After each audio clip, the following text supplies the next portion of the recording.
Tauraruwa ta mata bakan ki ba, garin Kano na sauka a farkon tafiyata, gidan su Zainaba wata ce mai kaunata, na ajiye jakata a gidan su na huta, wani muka yi muna fira juna mun fahimta, ta ce da ni ka turo bayan zuba ka zo mi ya aure bayan zuba.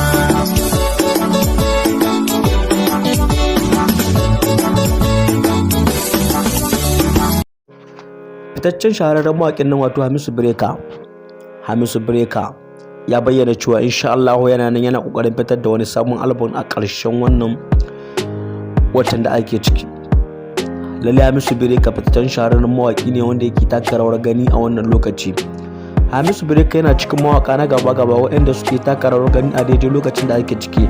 Lalle Hamisu Breaker yana cikin fitattun mawaƙa waɗanda tauraro su take haskawa a wannan lokaci. Idan kuka yi duba da jajircewar da wannan mawaƙi yake yi, lalle wannan mawaƙi Hamisu Breaker ya kai fagen anana ta mishi, kuma ya kai fagen a jinjina mai, kuma ya kai fagen a nuna shi da ɗan yatsa.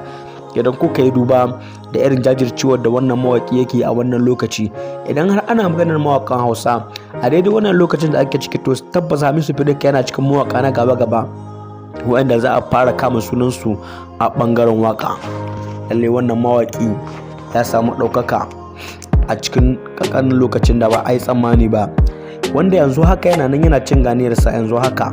Lalle Hamisu Breaker ta shahararren mawaƙi na a zantawar da muka samu damar yi da shi, ya bayyana mana cewa insha Allah yana nan yana ƙoƙarin fitar da wasu shahararrun waƙoƙi a ƙarshen wannan wata mai kamawa. Wannan channel tana cikin ɗaya daga cikin channel ɗin da za su haska waɗannan waƙoƙi da zarar ya fitar da su. Lalle Hamisu Breaker fitaccen shahararren mawaƙi na wanda ya kai nuna shi da ɗan yatsa. Tabbas Hamisu Breaker ya kai fage a nuna shi da ɗan yatsa. Idan kuka yi duba da ƙoƙarin da wannan mawaƙi yake yi, musamman ma a shekarar da ta gabata, lalle wannan mawaƙi ya jajirce ya fitar da wasu shahararrun waƙoƙi waɗanda waɗannan waƙoƙi sun daɗe suna zagayawa a nahiya. To wannan shekarar ma Hamisu Breaker lalle ya taka rawar gani da irin ya fitar da wasu shahararrun waƙoƙi waɗanda yanzu haka waɗannan waƙoƙi suna cin ganiyar su a wannan lokaci da ake ciki. Gar ku manta, idan yau shine farkon zuwan ku na wannan channel, ku danna mana subscribing kuma ku danna mana alamar ƙararrawa, don shine zai ƙara tabbatar mana da cewa lalle kuna bibiye da mu, kuma shine zai tabbatar da cewa da mun saka sabon bidiyo za ku ji sako a cikin wayoyinku. Lalle Hamisu Breaker fitaccen shahararren mawaƙi na wanda ya kai amna shi da ɗan yatsa. Idan kuka yi duba da ƙoƙarin da wannan mawaƙi yake, wannan mawaƙi yana ƙara jinjina wa masoyansa da irin gudunmawar da suke bashi. Lalle Hamisu Breaker ya ƙara da cewa masoyansa su ne ginshiƙin rayuwar shi, domin su suka ɗaukaka sunansa a irin duniya. Lalle ba zai taɓa mantawa da gudunmawar da masoyansa suke bashi ba a rayuwar shi.